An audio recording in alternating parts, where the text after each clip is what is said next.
स्वागत है आपका गायत्री कॉलेज सांचौर की इस ऑनलाइन क्लास में। हम आज डिस्कस कर रहे हैं स्ट्रक्चर ऑफ पॉलन ग्रेन। प्रिय विद्यार्थियों, ये टॉपिक बीएससी पार्ट सेकंड के सब्जेक्ट बॉटनी के पहले पेपर से रिलेटेड है। पहले पेपर का नाम taxonomy and embryology of angiosperm से है। ये topic structure of pollen grain मूल रूप से एम्ब्रियोलॉजी का एक भाग है। इससे पहले एम्ब्रियोलॉजी के संदर्भ में हमने बहुत सारे टॉपिक के बारे में डिस्कस कर लिया, जैसे फ्लावर की स्ट्रक्चर कैसी होती है, इसके बाद में इन्फ्लोरेसेंस देखा था, इन्फ्लोरेसेंस के बाद में फ्लावर की मॉर्फोलॉजी समझी थी, उसमें से विभिन्न भागों के कार्य और इसकी संरचना देखी थी, और आवश्यक अंग के रूप में पुंकेसर की संरचना को पढ़ा था।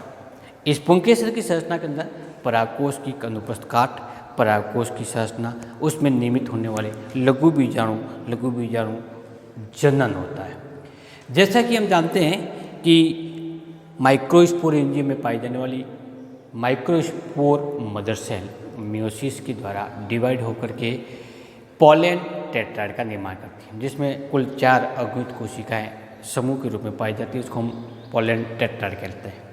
पॉलन टेट्राइड के मध्य की भित्ति या सभी माइक्रोस्पोर एक विशेष पट्टी जो सीमेंट के समान कार्य करती है के द्वारा आपस में जुड़ी होती है। इसको हम कैलोज कहते हैं। ये कैलेज एंजाइम की उपस्थिति में विघटित हो जाती है या पेक्टिनेज एंजाइम की उपस्थिति में विघटित हो जाती है। फलस्वरूप चारों माइक्रोस्पोर पृथक होकर के एक स्वतंत्र कोशिका के रूप में व्यवहार करना प्रारंभ करते हैं। उसी एक सिंगल और इंडिपेंडेंट सेल्स को हम पॉलन ग्रेन कहते हैं। तो आज हम उसी पॉलन ग्रेन की स्ट्रक्चर के बारे में समझेंगे कि इसकी संरचना अलग अलग पार्टों में कैसी होती है। तो ये पॉलन ग्रेन या परागकण मूल रूप से एक एकल कोशिका की संरचना है। पॉलन टेट्राइड के अंदर जरूर 4 कोशिकाएं पाई जाती थी, लेकिन इसकी मध्य की भित्ति जो कैलेज और पेक्टिन से बनी होती है वो विघटित होने से सब अलग अलग हो जाते हैं। फलस्वरूप ये कैसी कोशिका होगी? सिंगल सेल होगी। इसके अंदर या इसका निर्माण म्यूसिस के कारण होने के कारण इसका केंद्रक होता है वो अगुणित प्रकार का होता है। तो ये हैप्लॉइड सेल पाई जाती है। जब हम इसके आकार के बारे में बात करें तो इसके अंदर बहुत सारी विविधता पाई जाती है। अलग अलग प्लांट्स के अंदर परागकण का आकार अलग अलग होता है, जो सामान्यतः गोलाकार होता है या फिर वो अंडाकार प्रारूप में देखने को मिलती है। जब हम इसके साइज की बात करें कि पॉलन ग्रेन कितना बड़ा होगा, कितना छोटा होता, तो इसमें भी वेरिएशन है। सबसे छोटा परागकण मायोसोटिस एल्पेटिस नामक प्लांट का है, जिसका आकार ही 10 म्यू होता है, जबकि मिराबिल्स जलापा जैसे पादपों के परागकण 200 माइक्रोन यानी सबसे बड़े आकार के होते हैं। तो ये 10 मिली माइक्रोन और 200 माइक्रोन सबसे बड़ा होता है। इस मिराबिलस जलापा के अतिरिक्त कुकुरबिटेसी के प्लांट्स और पेसिफ्लोरेसी फैमिलीज के प्लांट के परागकण भी सामान्यतः बड़े आकार के होते हैं। तो ये होगी इसकी शेप और ये होगी इसकी साइज। तो प्लांट्स के अकॉर्डिंग इसकी विविधता पाई जाती है। जब हम इस परागकण की संरचना पढ़ते हैं तो इसकी भित्ति मूल रूप से 2 भागों से निर्मित होती है। तो इस कोशिका में क्या होगी? कोशिका भित्ति होगी, कोशिका झिल्ली होगी और जीवदर भी होगा। तो इसकी कोशिका भित्ति को 2 भागों में डिवाइड किया जाता है। एक होती है वो एक्साइन कहलाती है। एक्साइन सामान्य तौर पर स्पोरोपोलेनिन नामक प्रोटीन से निर्मित होती है, और यही प्रोटीन पदार्थ प्रतिरोधी होने के कारण परागकणों को ताप, अम्ल, क्षार, दाब और यूवी किरणों से बचाए रखता है। एक्साइन पर स्पोरोपोलिन की डिपोजिशन होने के आधार पर इसकी संरचना अलग अलग होती है। जैसे फॉर एग्जांपल ये कंटक में हो सकती है, दरार रूपी हो सकती है, चिकनी भित्ति युक्त हो सकती है, अलंकृत हो सकती है, या कोई अन्य प्रारूप इस एक्साइन के ऊपर देखने को मिल सकता है। जिस जगह पर स्पोरोपोलिन का डिपोजिशन नहीं होता उस क्षेत्र को जर्म पोर अथवा जनन छिद्र कहते हैं। मोनोकोटिलिडन प्लांट का यदि परागकण है तो उसके अंदर जर्म पोर हमेशा 3 पाए जाते हैं, सॉरी 1 पाया जाएगा, जबकि डाइकोटिलिडन पॉलन ग्रेन के अंतर्गत जर्म पोर की संख्या होती है वो 3 होती है। तो ये एंजाइम सुरक्षा करने के साथ साथ इसमें पाए जाने वाले पिगमेंट जो मुख्य रूप से कैटिनोइड्स प्रकार का होता है, इस प्रोपोलिन भी कैटिनोइड्स का बहुलक होता है, तो कैटिनोइड्स और एंथोसायनिन जैसे पिगमेंट पाए जाने का इसका एक विशेष रंग उत्पन्न होता है जिससे परागकण का रंग होता है, और यही रंग कीटों को अपनी ओर आकर्षित करता है, फलस्वरूप पॉलिनेशन की क्रिया को प्रेरित करने के लिए सहायक होता है। इसके अतिरिक्त इस एग्जाइन के ऊपर निर्मित होने वाली संरचनाओं के द्वारा सुगंध विकसित होती है। सुगंध भी अगेन पॉलन वेक्टर को अपनी ओर आकर्षित करने में सहायक होता है, जिससे ये आसानी से दूसरे प्लांट पर ट्रांसफर हो सके, फ्लावर पर ट्रांसफर हो सके अथवा पॉलिनेशन हो सकते हैं। एग्जाइन्स के ऊपर एक तीसरे प्रकार की स्ट्रक्चर पाई जाती है जिसके कारण इसकी लेयर होती है वो चिपचिपी हो जाती है। फलस्वरूप जैसे कोई कीट इसके संपर्क में आता है, एनिमल संपर्क में आता है या कोई पदार्थ संपर्क में आता है, तुरंत प्रभाव से वो इसके साथ में जुड़ जाता है। ये सभी क्रियाएं कौन कौन सी, इसके अंदर रंग पाया जाना, सुगंध पाया जाना, श्लेष में लेयर पाई जाना, सब के सब इस पॉलन ग्रेन को पॉलिनेशन में हेल्प करते हैं। एग्जाइन या इसकी वॉल को हम ज़्यादा देखें डीपली रूप से, तो एग्जाइन के बाद आंतरिक परत होती है वो होती है इंटाइन की। अल्ट्रा स्ट्रक्चर देखी जाती है तो एग्जाइन भी पुनः 2 भागों में डिवाइड होती है, एक कहलाता है एक्टेजिन और दूसरा कहलाता है एंडेजिन।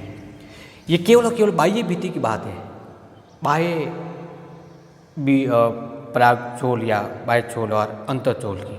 तो ये एक्टेजाइन भी 3 प्रकार की, सबसे ऊपरी लेयर होती है वो टेक्टम कहलाती है। सामान्य तौर पर अलंकार संरचना होती है वो टेक्टम से ही डेवलप होती है। इसके बाद में इसके अंदर गड्ढेनुमा संरचना पाई जाती है वो बैकुलम कहलाती है, और जब तीसरी लेयर होती है वो कहलाती है फुट लेयर।